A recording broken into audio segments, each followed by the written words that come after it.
하버드 대학이 한국 경제에 사형 선고를 내렸습니다. 자영업 폐업 100만 명, 국가부채 181%, 외화 보유고 200억 달러, 통화 스와프 제로, 34년 경력의 하버드 석좌 교수가 500명의 세계 엘리트를 앞에 두고 선언했습니다. 한국은 97년 외환 위기보다 더 위험한 시한폭탄 위에 앉아있다. 그런데 교수가 다음 슬라이드를 넘기자 강견장이 얼어붙었습니다. 숫자 하나가 떠올랐습니다. 사형 선고를 내린 바로 그 교수가 그 숫자를 가리키며 말했습니다. 그래서 저는 지금 한국에 전 재산을 겁니다. 500명이 기립했습니다. 시한폭탄 위의 나라에서 그가 발견한 숫자 지금 공개합니다. 저는 34년간 한 번도 의심하지 않았습니다. 한국 경제는 반드시 무너진다는 것을요. 그 확신이 산산조각 나는데 걸린 시간은 정확히 90분이었습니다. 제 이름은 엘리너 벤크로프트, 하버드 경제학과 석좌 교수입니다. 세계은행에서 15년간 아시아 경제를 담당했고 한국에 관한 논문만 200편이 넘습니다. 이 바닥에서 나름 좀 굴러본 사람이에요. 그런 제가 오늘 여러분께 고백을 해야겠습니다. 97년에 한국이 외환위기를 맞았을 때 저는 파이낸셜 타임스에 기고문을 실었어요. 제목이 뭐였냐고요? 한국 경제, 이번이 마지막이다. 2008년 금융위기 때도 썼습니다. 한국의 수출 의존 구조는 지속 불가능하다. 코로나 때는 학회에서 발표까지 했죠. 한국은 이번에 회복하지 못할 것이다. 3번 다 틀렸습니다. 97년에 한국은 구제금융을 예정보다 3년 빨리 갚아버렸어요. 2008년에는 수출이 오히려 반등했고 코로나 때는 세계에서 가장 먼저 경제를 정상화시켰습니다. 저는 매번 장례식을 준비했는데 한국은 매번 관 뚜껑을 걷어차고 일어난 거예요. 그런데요, 이번에는 달라요. 진짜로요. 얼마 전 저는 하버드 대강당에서 특별 강연을 했습니다. 500명이 넘는 세계 각국 유학생들이 자리를 채웠더군요. 저는 그들에게 질문을 던졌습니다. 지금 세계에서 가장 위험한 나라가 어디일까요? 일본에서 온 학생이 손을 들었어요. 미국이요. 국가부채 35조 달러입니다. 중국 유학생이 고개를 저었죠. 중국 부동산이 더 위험합니다. 독일 학생은 러시아를,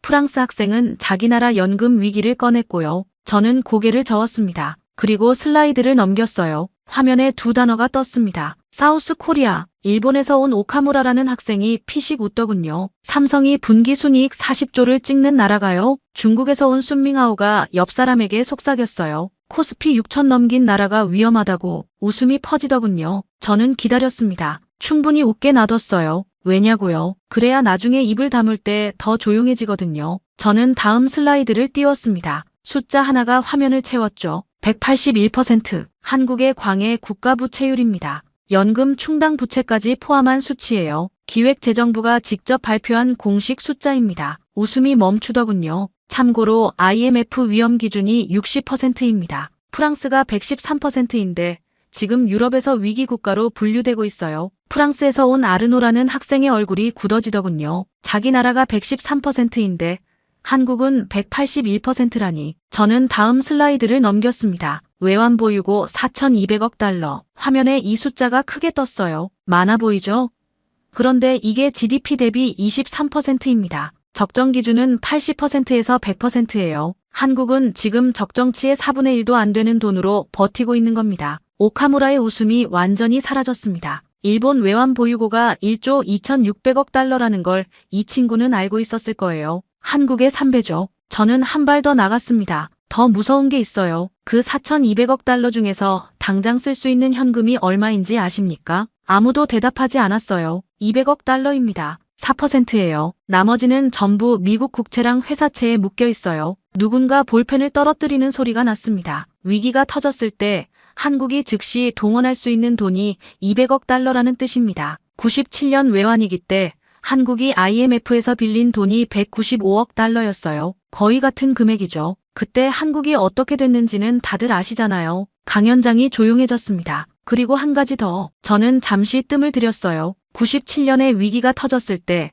한국은 IMF 구제금융을 받아서 버텼습니다. 2008년 금융위기 때는 미국이 300억 달러 통화 스와프를 열어줬고요. 그 방패 덕분에 한국이 버틸 수 있었어요. 학생들이 저를 바라봤습니다. 지금 한미 통화 스와프 없습니다. 한일 통화 스와프 역시 없습니다. 방패가 없어요. 97년보다 빚은 3배 늘었는데 방패는 사라진 겁니다. 순밍아오가 노트북 자판에서 손을 떼고 화면을 응시하더군요. 아까 코스피 6천인데 뭐가 위험하냐고 속삭이던 그 친구가요. 저는 물을 한 모금 마시고 학생들을 둘러봤습니다. 여러분, 이게 지금 한국의 현주소입니다. 국가부채 181%, 쓸 수 있는 현금 200억 달러, 통화스와프 제로, 500명이 조용히 저를 바라보고 있었어요. 아까의 웃음은 어디에도 없었습니다. 그런데 말이죠. 여기까지가 제가 준비한 강연의 전반부였습니다. 한국의 어둠이요. 사실 저는 이 숫자들을 보여주고, 그러니까 한국은 위험합니다로 끝낼 생각이었어요. 네 번째 장례식을 치르려고 했던 거죠. 그런데 강연을 준비하면서 이상한 걸 발견했습니다. 국가부채가 181%인 나라에서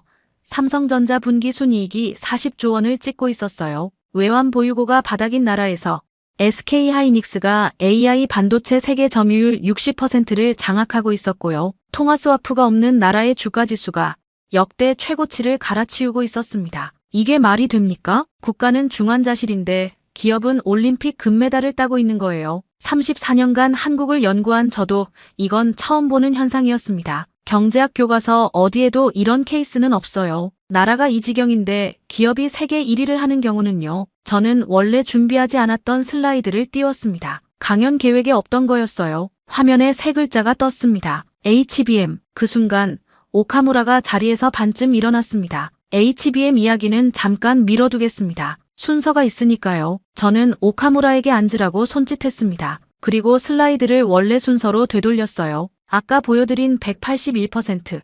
이게 얼마나 무서운 숫자인지 아직 실감이 안 나실 겁니다. 좀 더 자세히 뜯어보죠. 새 슬라이드가 떴습니다. 각국 국가부채율 비교 그래프였어요. IMF가 정한 국가부채 위험 기준선이 60%입니다. 이걸 넘으면 빨간불이 켜지는 거예요. 저는 그래프를 손가락으로 짚어나갔습니다. 미국 123%. 위험하죠. 그런데 미국은 기축통화국이에요. 달러를 찍어낼 수 있으니까 사정이 다릅니다. 일본 263%. 숫자만 보면 한국보다 심각하죠. 그런데 일본 국채의 90% 이상을 자국민이 보유하고 있어요. 빚을 남한테 진 게 아니라 가족한테 진 거예요. 상황이 다릅니다. 프랑스 113%. 이 숫자 때문에 지금 유럽에서 위기 국가로 분류되고 있습니다. 저는 프랑스에서 온 아르노를 바라봤어요. 아르노가 살짝 고개를 숙이더군요. 그런데 한국은 181%입니다. 프랑스보다 68%포인트 높아요. 그러면서 미국처럼 기축통화를 가진 것도 아니고 일본처럼 자국민이 국채를 들고 있는 것도 아닙니다. 순밍하오가 손을 들었어요. 교수님, 그 181%라는 숫자가 정확히 뭘 포함한 건지 설명해 주시겠습니까? 중국도 지방정부 부채까지 합치면 높게 나오거든요. 좋은 질문이었습니다. 이 친구 날카로워요. 181%는 광해 국가부채입니다. 정부가 직접 진 빚에다가 공기업 부채, 그리고 결정적으로 연금 충당 부채까지 포함한 수치예요. 쉽게 말해서 국민연금, 공무원연금, 군인연금, 이런 연금들이 앞으로 지급해야 할 돈인데 지금 쌓아놓은 기금으로는 턱없이 부족한 거죠. 그 부족분까지 합치면 181%가 됩니다. 순밍하오가 고개를 끄덕이더군요. 올해 기획재정부가 직접 발표한 수치입니다. 제가 만들어낸 숫자가 아니에요. 저는 슬라이드를 넘겼습니다. 자, 국가부채가 이 정도면 방어벽이 튼튼해야 하겠죠. 혹시 위기가 터지면 막아야 하니까요. 새 화면에 한국 외환보유고 구성이 원형 그래프로 나타났습니다. 한국 외환보유고 총액 4,200억 달러. 얼핏 보면 괜찮아 보여요. 그런데 이걸 열어보면 이야기가 달라집니다. 저는 그래프를 짚었어요. 이 중에서 미국 국채에 투자된 게 약 70%, 회사채나 기관채에 들어간 게 약 26%, 그리고 당장 쓸 수 있는 현금은요. 저는 그래프의 아주 작은 조각을 가리켰습니다. 4%입니다. 200억 달러. 독일에서 온 카트린이 고개를 들었어요. 200억 달러면 삼성전자 분기 순이익보다 적은 거 아닙니까? 정확합니다. 삼성전자 한 분기 순이익이 40조 원, 달러로 약 280억 달러예요. 한국이 위기에 즉시 쓸 수 있는 국가 비상금이 자기 나라 기업 하나의 분기 이익보다 적다는 겁니다. 강연장이 웅성거리기 시작했어요. 비유를 하나 해드릴게요. 연봉이 10억인 사람이 있어요. 회사에서는 잘 나가죠. 그런데 이 사람 통장 잔고가 30만 원이에요. 카드 빚은 18억이고요. 월급이 아무리 많아도 당장 현금이 없으면 식당에서 밥을 못 사 먹잖아요. 그게 지금 한국이에요. 오카무라가 뭔가를 노트에 적다가 멈추더군요. 그런데 진짜 문제는 따로 있습니다. 저는 학생들을 천천히 둘러봤어요. 2008년 금융위기 때 한국이 혼자 버틴 게 아니에요. 미국이 300억 달러 통화스와프를 열어줬습니다. 그 방패 덕분에 한국 원화가 바닥까지 추락하지 않은 거예요. 지금 한미 통화스와프 있습니까? 조용했어요. 없습니다. 한일 통화스와프는요? 역시 없습니다. 유럽이나 중국이랑은요? 중국하고 위안화 스와프가 있긴 한데 위안화는 국제결제에서 쓸 수 없어요. 위기가 터지면 달러가 필요한 건데 위안화를 줘봤자 소용이 없습니다. 장식용 방패예요. 아르노가 자리에서 몸을 앞으로 숙이며 물었습니다. 교수님, 그러면 지금 한국은 방패 없이 전장에 서 있다는 겁니까? 아르노 씨, 그게 아니라 방패도 없고 갑옷도 벗은 상태로 전장에 서 있는 겁니다. 이창용 한국은행 총재가 외환보유고 충분하다고 공식 발언을 했어요. 기자가 물었습니다. 그런데 환율이 왜 1,430원까지 올라갔습니까? 총재가 답을 못했어요. 환율 전문가들 전망은 1,400원에서 1,600원 사이입니다. 올라갈 확률이 86%예요. 그런데 방패가 없어요. 저는 물을 한 모금 마셨습니다. 그리고 학생들을 둘러봤죠. 500명이 저를 바라보고 있었어요. 아까 코스피 6천인데 뭐가 위험하냐고 웃던 표정은 어디에도 없었습니다. 그런데 저는 아직 절반밖에 안 보여준 거였어요. 슬라이드에 세 줄이 떴어요. 국가부채 181%, 실질 가용 외화 200억 달러, 통화스와프 제로. 한국은 지금 세계의 시한폭탄 위에 앉아 있습니다. 그런데 우리 아직 절반밖에 안 봤습니다. 강연장이 완전히 침묵했어요. 500명 중 아무도 말하지 않더군요. 키보드 소리도 펜 소리도 멈춰 있었습니다. 그리고 저도 솔직히 이 순간까지는 확신하고 있었어요. 이번에야말로 제가 맞다고. 네 번째 장례식이 성공할 거라고. 그런데요, 저는 이 강연을 준비하면서 한국 금융 데이터를 파고 있었습니다. 새마을금고 부실률, ELS 손실 규모, 기준금리 차이. 그런 숫자들을요. 그러다가 이상한 걸 발견한 겁니다. 국가부채가 181%인 나라의 주가지수가 6천을 뚫었어요. 외환보유고가 바닥인 나라의 대표 기업이 분기순이익 40조 원을 찍고 있었고요. 방패 없는 나라의 반도체 회사가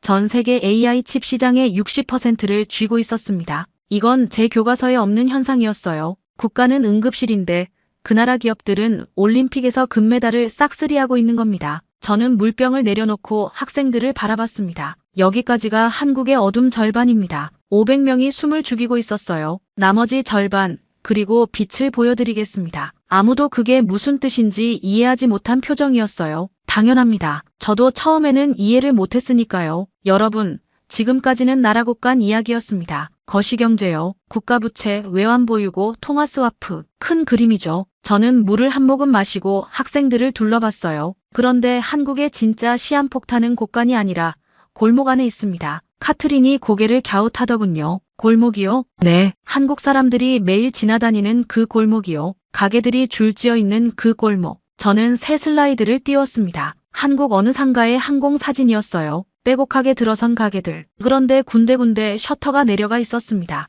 작년 한국에서 문 닫은 가게가 100만 개입니다. 학생들 사이에 웅성거림이 퍼졌어요. 같은 기간에 새로 연 가게가 90만 개예요. 사상 최초로 문 닫는 가게가 새로 여는 가게보다 많아졌습니다. 한국 역사상 처음 있는 일이에요. 순밍하오가 끼어들었습니다. 중국도 자영업이 어렵습니다. 코로나 이후로 많이 힘들어졌어요. 맞아요. 그런데 한국은 상황이 좀 다릅니다. 한국의 인구 대비 자영업 비율이 OECD 최상위권이에요. 전체 취업자 중에서 자영업자가 차지하는 비중이 엄청나게 높다는 뜻이죠. 그러니까 자영업이 무너지면 그 충격이 다른 나라보다 훨씬 크게 오는 겁니다. 저는 다음 슬라이드를 띄웠어요. 자영업자 대출 총액 1,000조 원. 한국 자영업자들이 진 빚이 1,000조 원입니다. 카트린이 펜을 멈추더군요. 한국 국가 예산이 728조 원이에요. 자영업자들이 진 빚이 나라 살림보다 많습니다. 아르노가 눈을 크게 뜨더군요. 국가 예산보다 많다고요? 네. 그리고 왜 이렇게 됐는지 이유가 있어요. 저는 새 슬라이드를 띄웠습니다. 한국 소매시장 구조 그래프였어요. 한국 소매시장 규모가 연간 600조 원입니다. 이 중 60%가 온라인이에요. 무슨 뜻이냐면요. 가게 문을 열어놔도 손님이 안 오는 겁니다. 손님은 집에서 스마트폰으로 주문하고 있으니까요. 흰집을 열었는데 배달 앱으로 시키고 옷가게를 열었는데 인터넷 쇼핑몰에서 사고 문구점을 열었는데 온라인으로 사는 거예요. 대출 받아서 가게를 열었는데 손님이 스마트폰 속으로 사라져버린 겁니다. 빚은 남아있고요. 프리아가 노트북에 타이핑을 하더군요. 나중에 보니까 자영업 1,000조, 온라인 60%라고 적어놨더라고요. 자, 그런데 골목 이야기만이 아닙니다. 한국 금융 시스템 안쪽으로 들어가 보면 더 심각한 게 보여요. 저는 슬라이드를 넘겼습니다. 새마을금고 부실률 20%, 전국 새마을금고 중 5곳에 한 곳이 부실 상태입니다. 카트린이 바로 반응했어요. 20%요? 독일에서 은행 5%만 부실이어도 정부가 즉각 개입합니다. 20%면 시스템 위기 수준 아닙니까? 맞습니다. 그런데 한국에서는 아직 본격적인 개입이 이루어지지 않고 있어요. 예금자 보호 한도가 1억 원인데 이게 원금하고 이자를 합쳐서 1억이에요. 실질적으로 9천만 원 넘게 넣어두면 위험해지는 거죠. 저는 잠시 학생들을 둘러봤어요. 여러분, 이건 학문적인 이야기가 아닙니다. 한국에 계신 여러분의 부모님, 조부모님이 저축해둔 곳이 새마을금고일 수도 있어요. 실제로 한국 시골 지역에서는 새마을금고가 유일한 금융기관인 경우가 많거든요. 강연장 분위기가 무거워지더군요. 그리고 하나 더 있습니다. 저는 새 슬라이드를 띄웠어요. 홍콩 H지수 ELS, 판매 규모 약 20조 원, 손실률 마이너스 50%에서 53%. 한국의 대형은행들이 홍콩 H지수에 연계된 ELS라는 금융상품을 약 20조 원어치 팔았습니다. 국민은행, 농협, 신한은행, 이름만 들으면 믿을 수 있는 은행들이죠. 결과가 어떻게 됐냐고요? 투자자들이 원금의 절반 이상을 날렸어요. 50%에서 53% 손실. 1억을 넣었으면 5천만 원이 증발한 겁니다. 오카무라가 고개를 젓더군요. 은행이 그런 상품을 팔았다고요? 네, 은행이 고객한테 폭탄을 판 거예요. 수수료를 벌려고요. 한국 GDP 대비 통화 공급량이 150%입니다. 미국이 74%예요. 2배 수준이죠. 돈을 너무 많이 풀었는데 그 돈이 자영업 대출로 가고 위험한 금융상품으로 가고 부동산으로 갔어요. 저는 슬라이드를 정리했습니다. 화면에 깔끔하게 정리된 목록이 떴어요. 국가부채 181%, 실질 가용 외화 200억 달러, 통화스와프 제로, 자영업 폐업 사상 최대, 자영업 부채 1000조 원, 새마을금고 20% 부실, ELS 20조 원 손실. 한국은 지금 7개의 시한폭탄 위에 앉아 있습니다. 500명이 조용히 저를 바라보고 있었어요. 아까 코스피 6000인데 뭐가 위험하냐고 웃던 표정은 완전히 사라져 있었습니다. 키보드 소리도 펜 소리도 멈춰 있었어요. 저는 물병을 내려놓고 학생들을 바라봤습니다. 여기까지가 한국의 어둠입니다. 잠시 뜸을 들였어요. 이제 빛을 보여드리겠습니다. 아무도 무슨 뜻인지 이해하지 못하는 표정이었습니다. 당연해요. 방금까지 장례식 분위기였으니까요. 빛이라니. 저는 슬라이드를 넘겼습니다. 화면에 숫자 하나가 떴어요. 코스피 6000. 오카무라가 의자에서 몸을 앞으로 숙였습니다. 순밍아오의 손가락이 키보드 위에서 멈춰 있었고요. 7개의 시한폭탄 위에 앉아있는 나라에서 어떻게 이 숫자가 가능한 건지 저도 처음에는 답을 몰랐습니다. 여러분, 이 숫자를 보세요. 코스피 6000. 화면에 떠있는 이 숫자를 가리키며 저는 말했습니다. 방금 제가 뭘 보여드렸죠? 국가부채 181%, 쓸 수 있는 현금 200억 달러, 통화스와프 제로, 자영업 폐업 100만, 부채 1000조. 이 나라의 주가지수가 사상 최고치를 찍고 있습니다. 어떻게 이게 가능할까요? 순밍아오가 바로 손을 들었어요. 이 친구 포기를 모르는 성격이더군요. 교수님, 저는 버블이라고 봅니다. 일본이 80년대 말에 부동산과 주식이 동시에 폭등했잖아요. 국가 경제 펀더멘털과 주가가 괴리되는 전형적인 거품 현상입니다. 고개를 끄덕이는 학생들이 꽤 있었어요. 일리가 있는 지적이었으니까요. 순밍아오 씨, 저도 처음에 그렇게 생각했습니다. 버블이라고요. 그래서 데이터를 뜯어봤어요. 저는 새 슬라이드를 띄웠습니다. 삼성전자, 시가총액 약 1조 달러, 한화로 1,500조 원, 주가 22만 원. 삼성전자 한 회사 시가총액이 1,500조 원입니다. 한국 국가 예산이 728조 원이에요. 기업 하나가 나라 살림의 2배예요. SK하이닉스, 시가총액 약 800조 원, SK하이닉스 하나가 800조 원입니다. 이 두 회사 시가총액을 합치면 2,300조 원이에요. 자, 그러면 이 주가가 거품인지 아닌지 가장 확실한 방법으로 확인해 봅시다. 실적을 보는 겁니다. 저는 다음 슬라이드를 넘겼어요. 삼성전자 분기 순이익 40조 원, 연간 예상 160조 원, 올해 1분기에 삼성전자가 벌어들인 순이익이 40조 원입니다. 이 추세면 연간 160조 원이에요. 강연장이 웅성거리기 시작했죠. 비교해 드릴게요. 삼성전자 연간 순이익 160조 원, 한국 국가 예산 728조 원, 기업 하나가 나라 예산의 22%를 벌어들이는 거예요. 오카무라가 펜을 세우며 끼어들었습니다. 교수님, 그건 삼성이 대단한 거지 한국 경제가 건강하다는 증거는 아닙니다. 일본에도 도요타가 있지만 일본 경제는 30년째 정체 아닙니까? 날카로웠어요. 이 친구 아까 피식 웃었던 것 치고는 제법이더군요. 좋은 지적입니다. 그런데 오카무라 씨, 도요타는 자동차를 만들잖아요. 자동차는 다른 나라도 만들 수 있어요. 독일도 만들고 미국도 만들고 중국도 만듭니다. 저는 잠시 말을 멈추고 학생들을 둘러봤어요. 그런데 삼성이 만드는 것, SK 하이닉스가 만드는 것은 다른 나라가 만들 수 없습니다. 오카무라의 표정이 미묘하게 변하더군요. 아까 제가 슬라이드에 띄웠다가 넘어간 세 글자 기억하시죠? 학생들 몇몇이 고개를 끄덕였어요. HBM. 저는 새 슬라이드를 띄웠습니다. 수직으로 쌓인 반도체 칩 구조가 화면에 나타났죠. 하이 밴드위스 메모리, 고대역폭 메모리입니다. 어려운 말이죠? 쉽게 설명해 드릴게요. 저는 학생들을 둘러봤습니다. 여러분, 챗GPT 써보셨죠? 대부분 고개를 끄덕였어요. 여러분이 챗GPT에 질문을 하면 엔비디아의 GPU 칩이 답을 계산합니다. 두뇌예요. 그런데 두뇌가 아무리 빨라도 정보를 저장하고 꺼내주는 기억장치가 느리면 소용이 없잖아요. HBM은 이 기억장치를 수직으로 쌓아서 초고속으로 만든 겁니다. AI가 생각할 때 필요한 초고속 기억장치. 그게 HBM이에요. 저는 다음 슬라이드를 띄웠습니다. 원형 그래프가 화면을 채웠죠. SK 하이닉스 60%, 삼성전자 20%에서 25%, 마이크론 나머지, 한국 두 회사를 합치면 80% 이상입니다. 강연장이 술렁이더군요. 엔비디아 시가총액이 얼마인지 아십니까?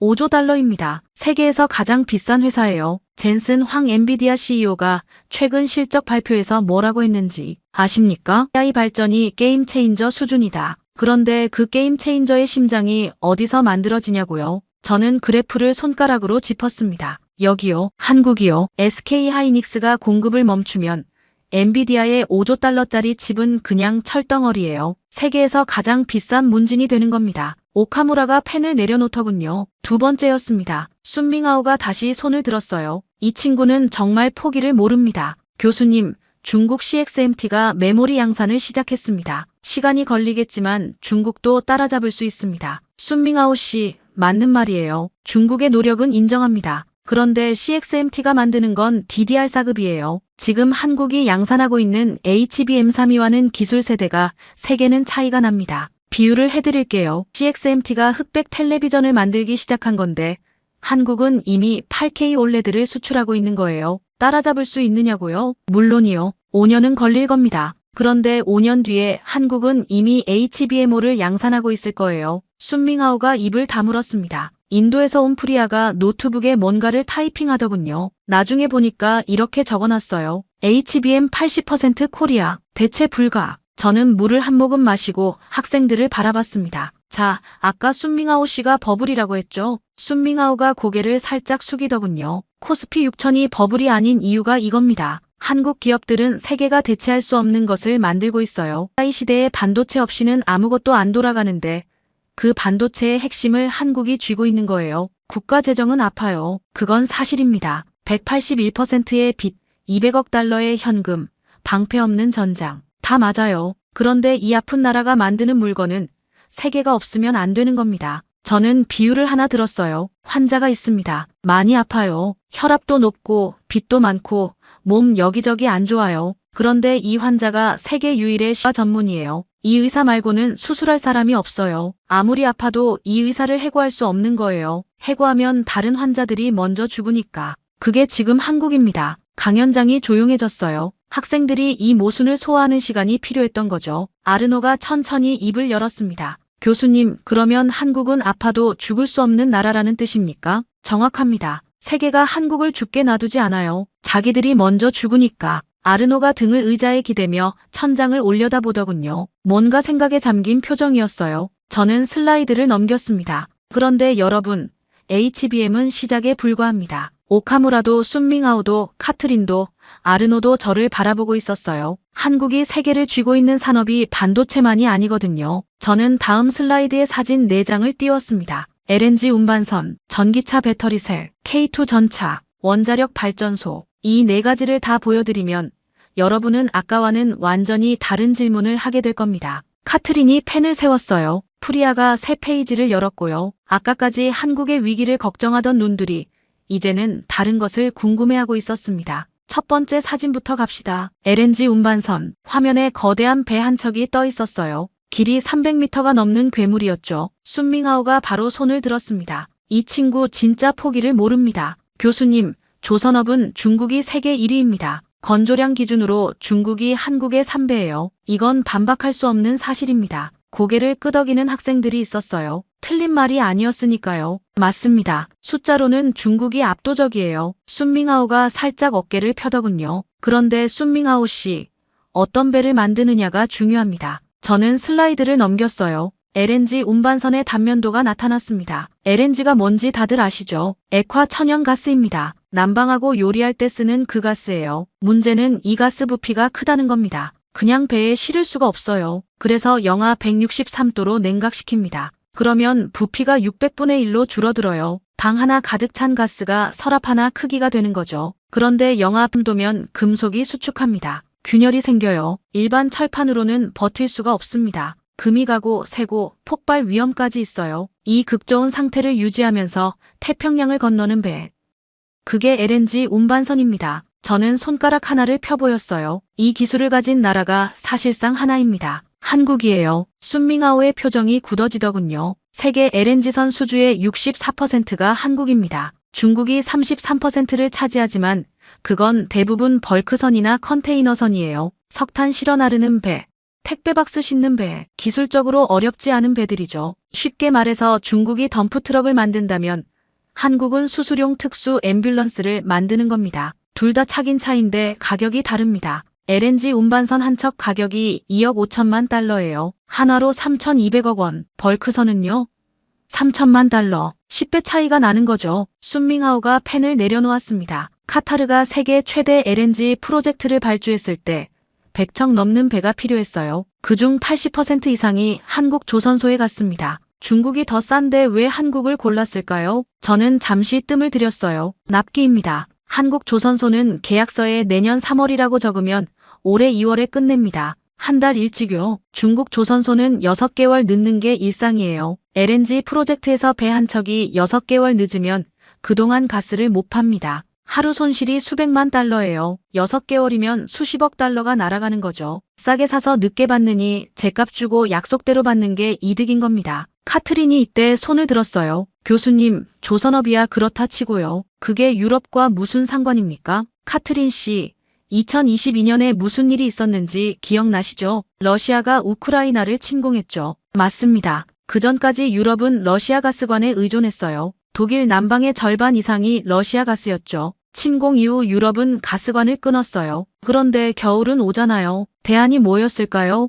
카트린이 천천히 대답했습니다. LNG 수입이요. 맞아요. 카타르에서, 미국에서, 호주에서 배로 가스를 가져오는 거예요. 그 배를 누가 만듭니까? 트린이 고개를 끄덕이더군요. 한국 조선소가 멈추면 LNG선 공급이 끊깁니다. 배가 없으면 가스를 실어 나를 수 없어요. 가스가 없으면 유럽은 겨울을 버틸 수 없습니다. 카트린이 작은 목소리로 독일어를 중얼거렸어요. 나중에 물어보니까 우리 남방이 한국에 달려있다고 이런 뜻이었다고 합니다. 저는 두 번째 사진으로 넘어갔습니다. 전기차 배터리 셀이었어요. 배터리입니다. LG에너지 솔루션, 삼성 SDI, SK온, 한국 3사가 글로벌 전기차 배터리 시장 상위권을 장악하고 있어요. 테슬라 전기차에 뭐가 들어가는지 아십니까?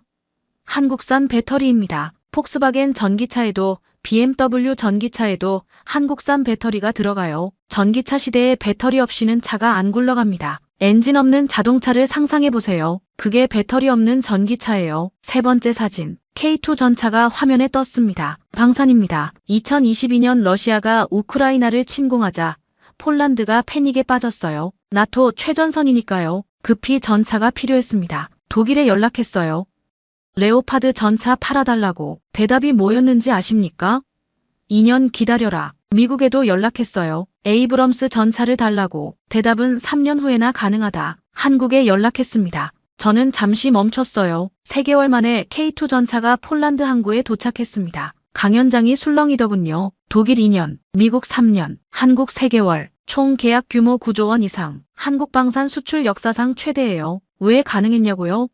한국은 휴전 중인 나라입니다. 북한과 대치하고 있어요. 그래서 항상 생산 라인이 돌아가고 있었던 겁니다. 독일과 미국은 냉전 끝나고 공장을 축소했는데 한국은 멈출 수가 없었던 거예요. 말한 대로 한다는 믿음. 3개월 안에 준다고 하면 3개월 안에 주는 겁니다. 그게 한국이에요. 4번째 사진. 사막 한가운데 원자력 발전소가 떠 있었습니다. 마지막으로 원전입니다. 카트린이 고개를 들었어요. 원전은 프랑스 EDF가 세계 최강 아닙니까? 카트린 씨, 아랍에미리트 바라카 원전 아십니까?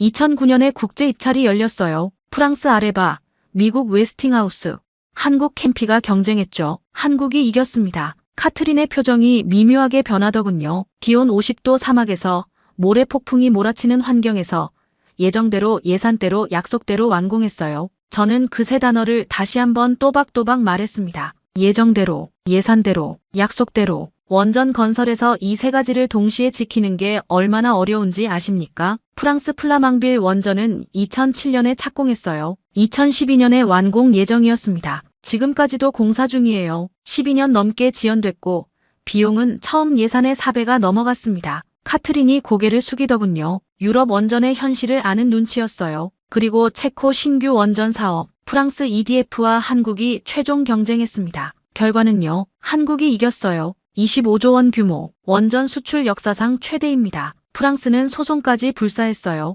그런데 체코 정부의 결정은 안 바뀌었습니다. 체코 산업부 장관이 뭐라고 했는지 아십니까? 저는 인용문을 읽었어요. 한국은 약속을 지켰다. 프랑스 플라망빌 원전은 12년째 공사 중이다. 카트린이 천천히 고개를 끄덕이더군요. 저는 슬라이드를 정리했습니다. 화면에 5줄이 떴어요. 반도체, HBM 세계 점유율 80%, 조선, LNG 운반선 세계 점유율 64%, 배터리, 글로벌 전기차 시장 상위권, 방산, 독일 2년, 미국 3년, 한국 3개월, 원전, 프랑스를 꺾고 체코 25조 원 수주. 여러분, 이 5가지 산업에서 한국이 멈추면 세계가 멈춥니다. 저는 학생들을 둘러봤어요. 아까 제가 보여드린 한국의 어둠 기억나시죠?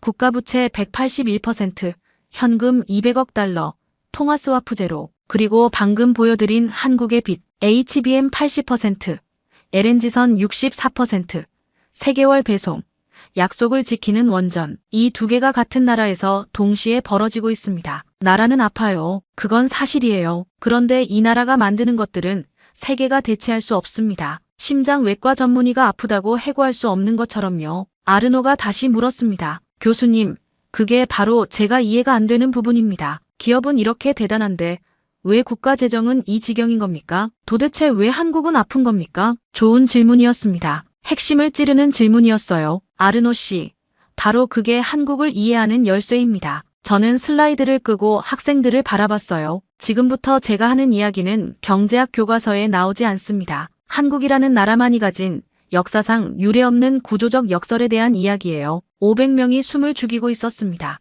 여러분, 지금까지 한국이 세계에서 어떤 위치에 있는지 보여드렸습니다. 저는 학생들을 둘러봤어요. 그런데 숫자만으로는 실감이 안 나실 수도 있어요. 그래서 하나 준비한 게 있습니다. 저는 슬라이드를 끄고 검은 화면 앞에 섰습니다. 지금부터 가상의 시나리오를 보여드리겠습니다. 한 가지 먼저 말씀드릴게요. 이건 실제 사건이 아닙니다. 세계은행, MIT 경제연구소, 옥스퍼드 공급망 연구센터의 시뮬레이션 모델을 기반으로 한 가상 시나리오예요. 하지만 모든 수치는 실제 데이터에서 나온 겁니다. 학생들이 자세를 고쳐 앉더군요. 저는 슬라이드를 켰습니다. 검은 화면에 흰 글자가 떠올랐어요. 시뮬레이션.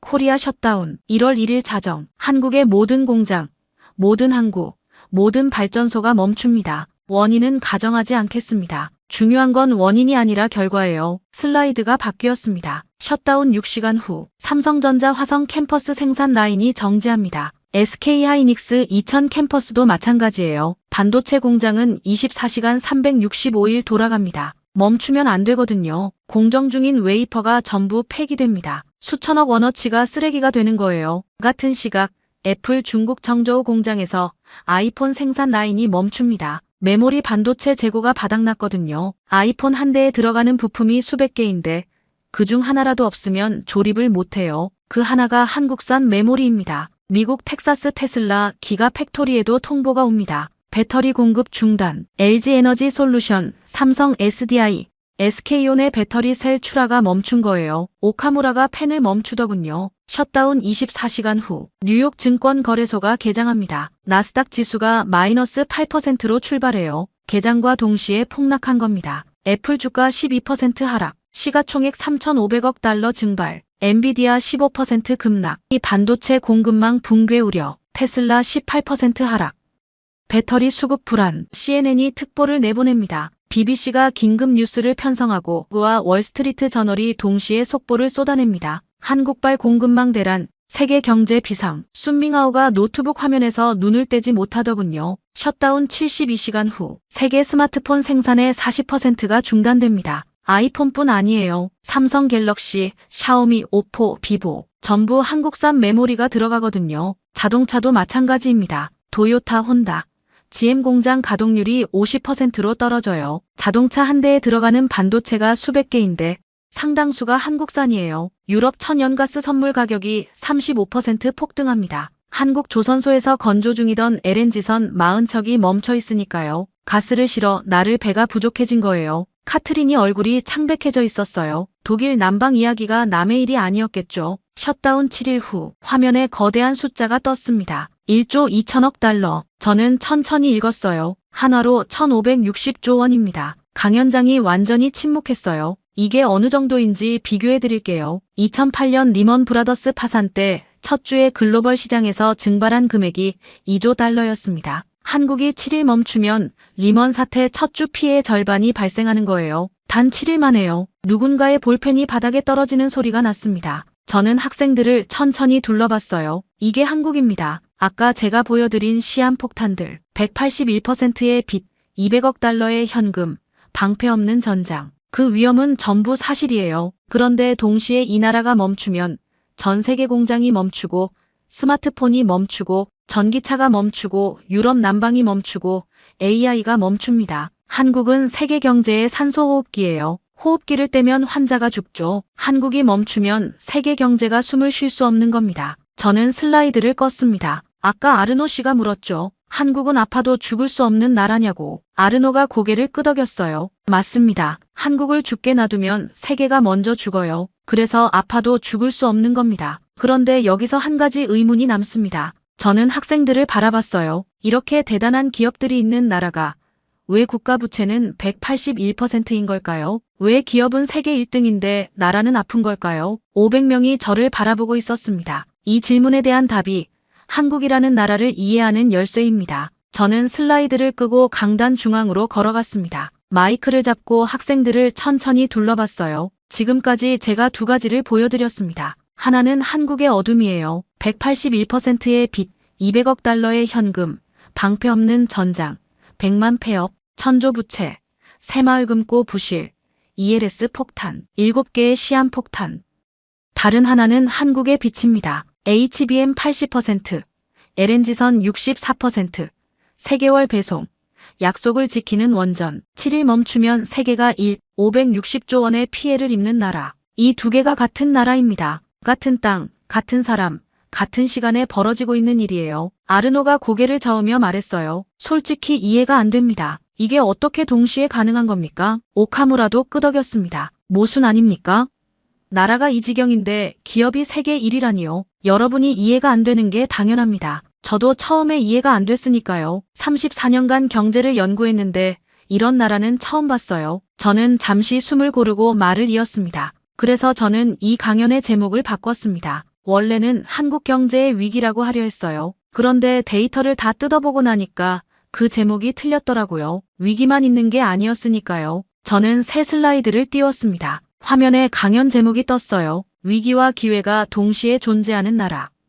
역사상 한국분, 순밍하오가 화면을 응시하더군요. 카트린이 그 제목을 노트에 적었어요. 한국의 문제는 기업이 아닙니다. 시스템이에요. 저는 빈 화면 앞에 서서 말을 이었습니다. 삼성, SK, 현대, LG. 이 기업들은 세계 최정상이에요. 그건 의심의 여지가 없습니다. 문제는 이 기업들을 둘러싼 나라의 뼈대가 기업의 속도를 못 따라가고 있다는 겁니다. 비유를 해드릴게요. 자동차 엔진은 페라리인데 브레이크가 경운기예요. 엔진은 시속 300으로 달리고 싶은데 브레이크가 감당을 못하는 거죠. 지금 한국이 딱 이 상태입니다. 오카무라가 고개를 갸웃하며 물었어요. 교수님, 구체적으로 뭐가 경운기라는 겁니까? 세 가지입니다. 저는 손가락을 하나씩 꼽았어요. 첫째, 정부 재정. 아까 보여드렸죠. 181%의 부채에 200억 달러의 현금. 기업은 160조를 벌어들이는데 나라 국가는 텅 비어 있어요. 둘째, 금융 안전망. 이건 아까 자세히 못 보여드렸는데요. 저는 새 슬라이드를 띄웠습니다. 전국 새마을금고 중 20%가 부실 상태입니다. 카트린이 고개를 들었어요. 20%요?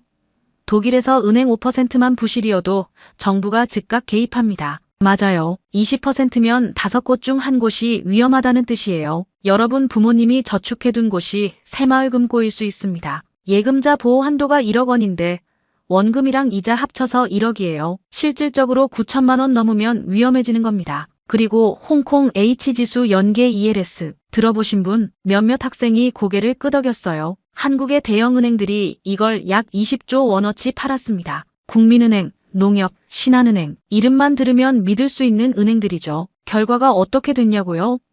투자자들이 원금의 절반 이상을 날렸어요. 50%에서 53% 손실. 1억을 넣었으면 5천만 원이 증발한 겁니다. 오카무라가 고개를 젓더군요. 은행이 그런 상품을 팔았다고요? 네, 은행이 고객한테 폭탄을 판 거예요. 수수료를 벌려고요. 셋째, 사회 안전망입니다. 저는 아까 보여줬던 숫자를 다시 띄웠어요. 폐업 100만, 창업 90만, 자영업 부채 1000조. 한국 GDP 대비 통화 공급량이 150%입니다. 미국이 74%예요. 2배 수준이죠. 돈을 너무 많이 풀었는데 그 돈이 자영업 대출로 가고 위험한 금융상품으로 가고 부동산으로 갔어요. 아르노가 팔짱을 끼고 물었습니다. 교수님, 그러면 한국 기업이 아무리 잘해도 나라가 무너지면 소용없는 거 아닙니까? 기업도 결국 나라 안에서 돌아가는 건데 핵심을 짚으셨어요. 바로 그게 리스크입니다. 저는 새 슬라이드를 띄웠어요. 외환위기 발생 확률 30%. 제 연구팀이 시뮬레이션을 돌렸습니다. 현재 한국의 외환 보유고,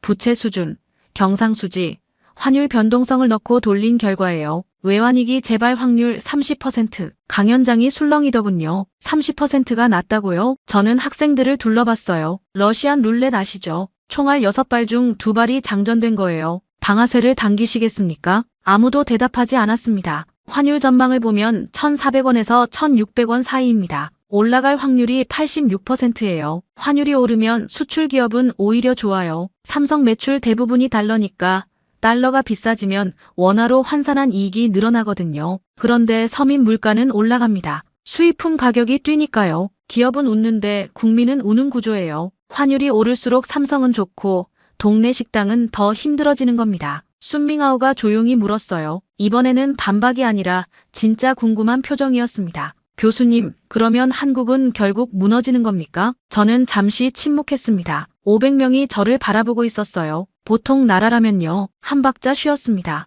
그렇겠죠. 강연장의 공기가 무거워지더군요. 그런데 한국은 보통 나라가 아니에요. 저는 순밍아오를 바라봤어요. 저는 34년간 3번 틀렸습니다. 97년에도 2008년에도 코로나 때도 한국은 무너질 거라고 했는데 매번 살아남았어요. 그런데 저는 오랫동안 그 이유를 몰랐습니다. 왜 한국만 살아남는지. 비슷한 위기를 겪은 다른 나라들은 10년, 20년씩 허우적거리는데 한국은 왜 매번 일어서는지.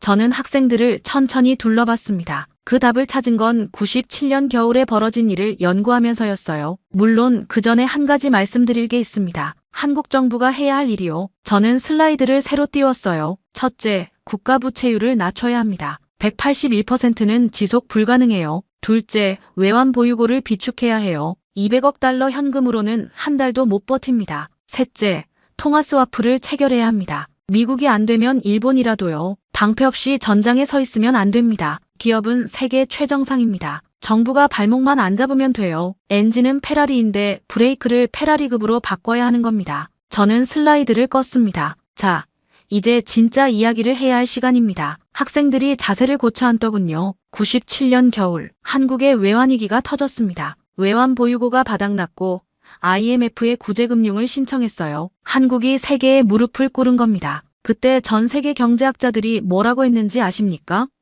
저를 포함해서요. 저는 쓴웃음을 지었습니다. 한국은 끝났다. 최소 20년은 회복 불가능하다. 아르헨티나처럼 될 거다. 그런데 그 다음 달에 이상한 일이 벌어졌어요. 저는 새 슬라이드를 띄웠습니다. 흑백에 가까운 사진 한 장. 줄을 선 사람들. 손에 금반지와 금목걸이를 들고 있었어요. 오카무라의 눈이 커졌습니다. 카트린이 화면을 응시했고요. 순밍아오의 손가락이 키보드 위에서 멈춰 있었습니다. 저도 이 사진을 처음 봤을 때 한참을 바라봤었어요. 34년간 경제를 연구하면서 이런 장면은 본 적이 없었으니까요. 이 사진을 보세요. 줄을 선 사람들, 겨울 외투를 입은 아주머니들, 양복 차림의 회사원들, 교복을 입은 학생들, 손에 저마다 뭔가를 쥐고 있었어요. 금반지, 금목걸이, 금팔찌. 98년 1월입니다. 외환위기가 터진 지 한 달 뒤에요. 한국 시민들이 자발적으로 금을 내놓기 시작했습니다. 저는 잠시 말을 멈추고 사진을 가리켰어요. 이 줄 보이시죠? 은행 앞에 늘어선 줄이에요. 새벽부터 서 있었대요. 금을 내려고. 카트린이 고개를 갸웃하더군요. 금을 내놓는다고요?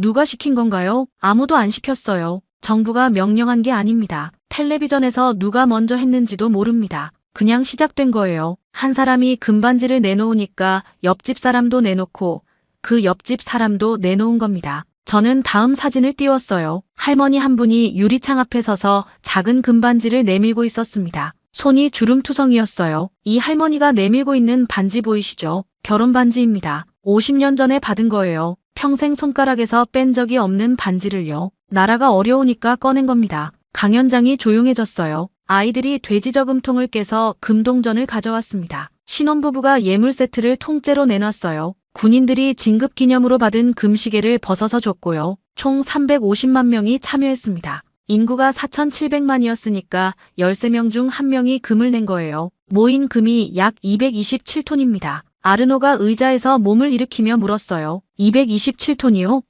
그게 얼마나 되는 겁니까? 올림픽 수영장 있죠. 50m짜리요. 그 수영장의 4분의 1을 금으로 채울 수 있는 양입니다. 아르노가 입을 벌리더군요. 그리고 이건 세계 역사상 유일한 사례입니다. 저는 학생들을 둘러봤어요. 여러분, 역사상 국민이 자발적으로 금을 모아서 국가부채를 갚은 나라가 있습니까? 한 나라라도요? 아무도 대답하지 않았습니다. 없어요. 한국이 유일합니다. 전쟁도 아니고 독재 정권의 강제도 아니고 순전히 자발적으로 내 나라가 어려우니까 내 금을 내놓겠다. 이런 일은 인류 역사에서 한 번도 없었습니다. 카트린이 작은 목소리로 말했어요. 독일에서 이런 일이 벌어질 수 있을까요? 솔직히 상상이 안 됩니다. 아르노가 고개를 저으며 웃었습니다. 프랑스 국민한테 금 내놓으라고 하면요.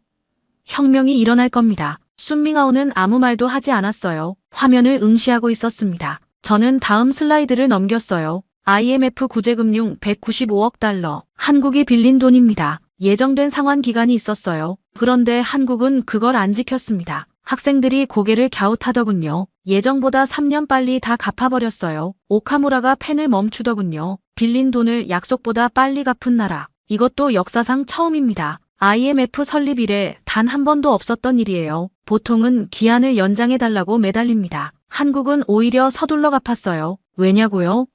빚진 채로 있기 싫었던 거예요. 국가적 자존심이요. 저는 잠시 숨을 고르고 학생들을 바라봤습니다. 여러분, 제가 34년간 3번 틀린 이유가 이겁니다. 저는 숫자만 봤어요. 부채 비율, 외환 보유고, 경상수지, 환율. 경제학 모델에 숫자를 넣고 결과를 뽑았죠. 모델은 매번 같은 답을 냈어요. 한국은 무너진다. 그런데 모델이 계산하지 못한 변수가 하나 있었습니다. 저는 화면에 글자를 띄우지 않았어요. 그냥 학생들을 바라보며 말했습니다. 사람이요. 금반지를 꺼내는 할머니, 돼지 저금통을 깨는 아이, 예물을 내놓는 신혼부부. 이런 사람들을 변수로 넣을 수 있는 경제학 모델은 세상에 없습니다. 위기가 오면 보통 나라에서는 뭐가 일어나죠?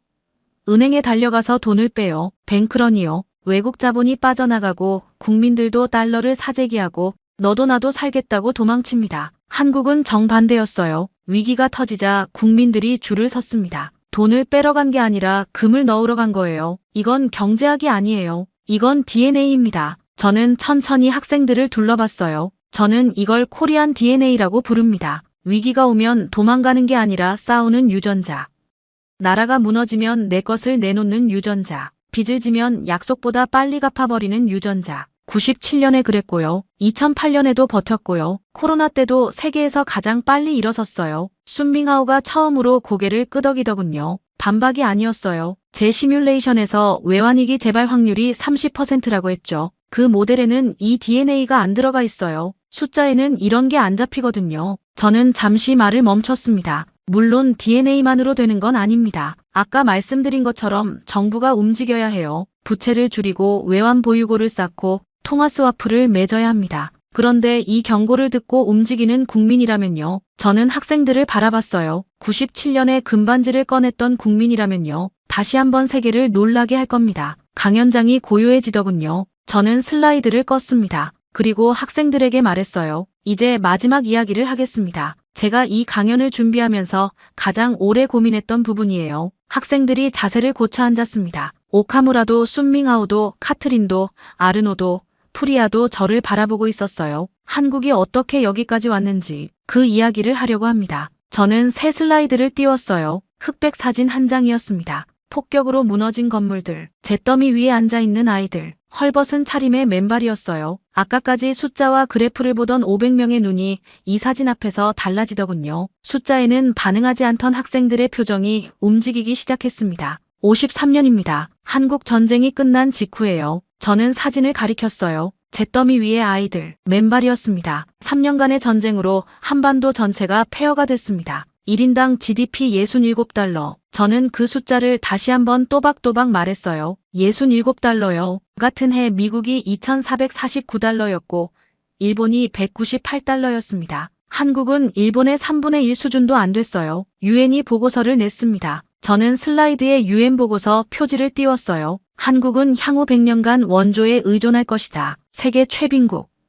희망이 없는 나라. 그게 53년의 한국이었습니다. 강연장이 숨소리조차 들리지 않을 만큼 조용해졌어요. 그런데 70년 뒤에 어떻게 됐습니까? 저는 슬라이드를 넘겼습니다. 반도체 HBM 세계 점유율 80%, 조선 LNG 운반선 64%, 원전 수출 세계 최대, 방산 수출 9조 원, 코스피 6천, 삼성전자 분기 순이익 40조 원, 67달러의 폐허에서 시작한 나라가 세계가 없으면 안 되는 나라가 됐습니다. 어떻게 가능했을까요? 저는 학생들을 둘러봤어요. 아무도 대답하지 않았습니다. 새 슬라이드가 떴어요. 70년대 울산 조선소 건설 현장 사진이었습니다. 용접 불꽃이 밤하늘을 밝히고 있었죠. 이 사진 보이시죠? 울산 바닷가입니다. 노동자들의 손을 보세요. 굳은 살로 갈라져 있어요. 장갑을 껴도 뜨거운 불꽃에 손등이 됩니다. 그래도 일을 멈추지 않았어요. 왜요? 가족을 먹여 살려야 했으니까요. 저는 슬라이드를 넘겼습니다. 80년대 중동 건설 현장 사진이었어요. 사우디아라비아 사막 한가운데입니다. 기온 50도. 그늘이 없어요. 나무 한 그루 없는 사막이니까요. 한국 노동자들이 이 사막에서 삽을 들고 서 있습니다. 외화를 벌기 위해서요. 그 돈이 본국으로 송금됐어요. 아이들 학비가 됐고 병원비가 됐고 쌀이 됐습니다. 카트린이 화면에서 눈을 떼지 못하더군요. 다음 사진. 90년대 삼성 반도체 연구소였어요. 밤 12시인데도 불이 환하게 켜져 있었습니다. 밤 12시예요. 연구소 불이 안 꺼져 있습니다. 엔지니어들이 일본과 미국을 따라잡기 위해 밤을 새우고 있었어요. 당시 한국 반도체는 아무것도 아니었습니다. 일본 도시바, 미국 인텔이 세계를 지배하고 있었죠. 한국은요? 모방하는 나라, 베끼는 나라, 그렇게 불렸어요. 그래도 포기하지 않았습니다. 저는 슬라이드를 껐어요. 검은 화면 앞에 서서 학생들을 바라봤습니다. 넘어져도 일어났습니다. 무너져도 다시 지었어요. 실패해도 다시 도전했죠. 3년에 67달러로 시작해서 70년대에 조선소를 세우고 80년대에 사막에서 땀을 흘리고 90년대에 밤을 새워 반도체를 만들고 97년에 무너졌다가 금반지로 다시 일어서고 그게 한국이 여기까지 온 이유입니다. 저는 잠시 숨을 고르고 말을 이었어요. 기술이 뛰어나서가 아닙니다. 자원이 풍부해서도 아니고요. 포기하지 않았기 때문이에요. 저는 마이크에서 한 발 물러섰습니다. 그리고 말했어요. 저는 오늘 이 강연을 누군가에게 바치고 싶습니다. 강연장이 조용해졌습니다. 젊은 시절 가족을 위해 새벽같이 일어나셨던 분들, 아무것도 없는 땅에서 맨손으로 무언가를 만들어내신 분들, 자식 교육을 위해 자신의 꿈을 접으셨던 분들, 50도 사막에서 땀 흘리고 공장에서 밤새우고 논밭에서 허리 펴지 못하셨던 분들, 그리고 나라가 무너졌을 때 50년 간직한 금반지를 꺼내셨던 분들, 저는 강연장을 바라봤습니다. 500명의 학생들이 저를 보고 있었어요. 하지만 제 눈에는 다른 얼굴들이 보이는 것 같았습니다. 여러분, 저는 그 두 글자를 또박또박 말했어요. 당신들의 땀과 눈물이 오늘의 한국을 만들었습니다. 67달러의 페어에서 시작해서 HBM 80%의 나라가 됐어요. 유엔이 100년간 원조에 의존할 거라 했던 나라가 세계가 없으면 안 되는 나라가 됐습니다. 그 기적의 주인공은 바로 여러분이에요. 저는 잠시 말을 멈췄습니다. 강연장이 고요하더군요. 그리고 다시 입을 열었어요. 지금 한국은 아픕니다. 181%의 200억 달러의 현금, 100만 폐업. 네, 시한폭탄이 맞아요. 하지만 저는 네 번째 장례식도 틀릴 겁니다. 왜냐고요? 97년에 금반지를 꺼냈던 그 손이 아직 살아있으니까요. 넘어지면 일어날 겁니다. 여러분이 그랬던 것처럼요. 그리고 이 기적은 끝나지 않았습니다. 여러분의 자녀들이 이어가고 있어요. 손주들이 이어가고 있습니다. 그들도 넘어지면 일어날 거예요. 여러분이 그랬던 것처럼요. 저는 마지막으로 강연장을 둘러봤습니다. 34년간 한국을 연구하면서 저는 매번 한국의 장례식을 준비했습니다. 그리고 매번 틀렸어요. 이제야 알겠습니다. 왜 틀렸는지. 숫자만 보면 한국은 위험한 나라예요. 시한폭탄이 맞아요. 그런데 그 폭탄 위에 앉아있는 사람들이 보통 사람들이 아닌 겁니다. 넘어져도 일어나는 사람들, 무너져도 다시 짓는 사람들, 빚을 지면 금반지를 꺼내서라도 갚는 사람들. 경제학 모델로는 이 사람들을 계산할 수 없어요. 그래서 제가 매번 틀린 겁니다. 저는 고개를 숙여 인사했습니다. 감사합니다. 강연장에 정적이 흘렀어요. 그리고 누군가 박수를 치기 시작했습니다. 1명, 2명, 10명, 이윽고 500명 전체가 자리에서 일어났어요. 오카무라도, 순밍아오도, 카트린도, 아르노도, 프리아도. 저는 그 박수 소리를 들으며 생각했습니다. 한국, 53년에는 아무것도 없던 나라, 97년에 무릎을 꿇었던 나라, 지금도 181%의 빚더미 위에 앉아있는 나라. 그런데 세계의 심장을 돌리고 있는 나라, 아파도 죽지 않는 나라, 넘어져도 일어나는 나라. 그 기적은 하늘에서 떨어진 게 아니었어요. 누군가의 땀으로, 눈물로, 포기하지 않는 마음으로 만들어진 거였습니다. 67달러의 페어에서 시작한 나라. 아무도 알아주지 않았습니다. 새벽 4시 조선소에서 용접 불꽃을 튀기고 50도 사막에서 외화를 벌어 자식 학비를 보내고 나라가 무너졌을 때 50년 간직한 금반지를 꺼냈던 분들. 묵묵히, 조용히, 그냥 했을 뿐이에요. 그 땀이 HBM 세계 점유율 80%를 만들었고 프랑스를 꺾고 원전을 수출하는 나라를 만들었습니다. 지금도 한국은 아픕니다. 하지만 그 폭탄 위에 앉아있는 사람들이 97년에 금반지를 꺼냈던 사람들이었습니다. 이 기적은 끝나지 않았어요. 가슴이 뜨거워지셨다면 댓글에 금반지 3글자만 남겨주십시오.